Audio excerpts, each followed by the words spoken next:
everybody, it's Lon.TV, and we're back with the Nvidia Shield TV because I have a few more questions that viewers have been asking. One of the big ones has been the difference between the Pro Edition and the regular edition. So the folks from Nvidia actually sent over a Pro for us to check out, and really the big difference is over here in the storage area. So if we look at the internal storage on the Pro, you see we've got, even with some stuff installed, about 453 gigabytes available. That compares to only 16 gigabytes on the regular one. They'll perform the same, but you're going to be able to store more internally on here. And for Android, that's sometimes important because a lot of apps on Android, in particular games, might have a small application file that you might be able to move to external storage, but they're often storing a lot of the game data onto the internal storage, which is why having the hard drive space makes a difference. So I'm thinking of a couple different games that I've downloaded recently where I was like, wow, that app really downloaded quickly, given how robust the game is. And then all of a sudden when you load the app up, it just downloads a whole gigabyte or more of stuff.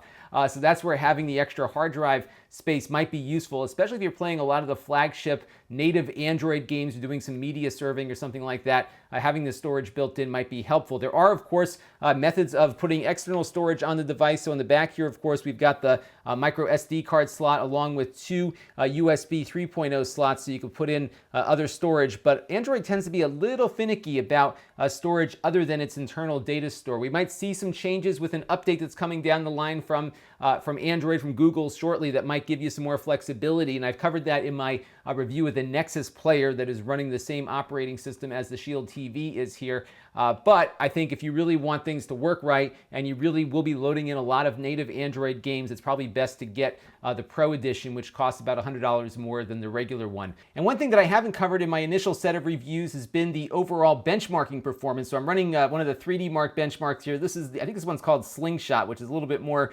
robust than the other one we usually use. But I'm running it with a Moto X here as a comparative. So this is the new Moto X Pure Edition, one of the latest flagship phones, a really good performer graphically, but it's certainly no match for the Nvidia Shield, which is running with a faster processor and also has the benefit of cooling and being able to be plugged into the wall. So the little phone here doesn't have the benefit of all that power at its disposal, electric power, as well as some of the thermal issues. But you can see really the difference between running an Android device with one of these Nvidia chips versus something you might find on a phone, even like a flagship phone like this one. So certainly a lot better performance on the Nvidia Shield, but that's to be expected, of course, just given its overall horsepower here. So we're getting about 25 to 30 frames per second on this test. This is a really crazy benchmark, so I'm not expecting to see 60 frames per second performance. Some parts actually do get up to that point, but it does give you an idea as to what kind of horsepower you're dealing with. This, of course, would run better on a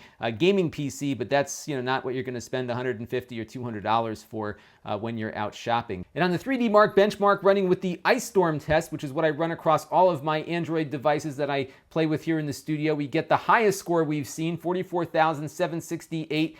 The second place goes to the Shield tablet that we looked at last year, which is running with the prior generation processor. Nothing really came close to that one either, so they keep kind of pushing the boundaries here a little bit on it. But it does give you an idea, looking at these results on that test, where this ends up. It's a really powerful device that will certainly game quite well, especially with some of those Android games out there. So really good performance, certainly the fastest Android device that we have tested here. And again, you've got some options as to storage, but those speeds that you just saw compared to the phone, as well as compared to other devices, will be the same whether you choose the Pro or the Standard Edition. The Pro just gives you a little bit more storage. So that's another update on the Shield TV. I think we're going to be coming back to this thing quite a bit. There's always new stuff happening with it, so as soon as something interesting comes along, we will cover it. If you have more questions, do leave them in the comments below, and I'll continue this series on this device, which I really like a lot. This is Lon.TV, and thanks for watching.